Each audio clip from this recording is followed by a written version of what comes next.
Ang pag-aalaga ng halaman ay parang pag-aalaga sa sarili. Dahan-dahan, may tiyaga at may pagmamahal. Gaya ng halaman, kailangan din natin ng liwanag para lumago. Hindi masamang malanta paminsan-minsan. Parte yan ng proseso ng muling pag-usbong.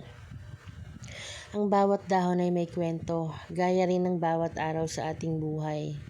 Hindi lahat ng hindi namumunga ay walang silbi. May panahon talaga para maghintay. Ang ugat ng halaman ay hindi nakikita, pero doon nagsisimula ang lakas, gaya ng ating pananalig. Ang simpleng dilig araw-araw, malaking tulong sa paglago, tulad ng maliliit na hakbang natin sa buhay. Kung saan ka itinanim, doon ka mamumulaklak, kung aalagaan ka ng tama. May mga halaman na kailangang ilipat sa mas magandang lupa, gaya ng mga taong kailangang lumayo para gumaling. Hindi mo kailangang maging maganda agad.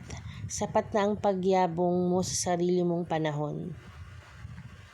Minsan, kailangan mong magbawas ng sanga para mas gumanda ang pagtubo. Ang mga tuyong dahon ay hindi kabiguan, kundi paalala na may bago na namang sisibol. Sa bawat pagdilig, may pag-asang kasabay. Sa bawat pag-aalaga, may kapalit na ganda. Kahit gano'n ka kaliit, basta may araw, tubig at pag-aalaga, lalago ka rin. Tulad ng halaman, ang tao ay lumalago kapag minamahal. Kapag pinilit ang pagtubo sa maling panahon, mahirap ang bunga. Maghintay ka sa tamang oras.